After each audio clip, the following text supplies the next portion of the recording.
10 urte barru, ze titular irakurri nahiko zenuketen Euskal Herriari eta jatorri eta kultura aniztasunari lotuta. A mí me gustaría leer un titular que refleje un proceso. Por ejemplo, el resultado de una encuesta a los menores en Euskal Herria, en donde diga que un porcentaje muy alto, más del 90%, se sienten o afirmen que Euskal Herria es bere herria.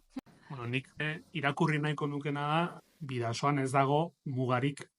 Uste, talde horrek barne biltzen dituela, bi injustizia amaitzean da baitez. Euskal Herria bat eraikitzen ariko garenaren ideia jasotzen duelako, eta bestalde, migrantu askorentzat sufrimendu eta heriotz ondorio den muga bat ere, deso ez tearitzakelako, eta beraz, iruditzen zait, simbolikoki indar handia daukala, eta uste gaur hemen, txefitabion artean, adirazi nahi izan dugun hori, modu sintetiko batean deskribatzen.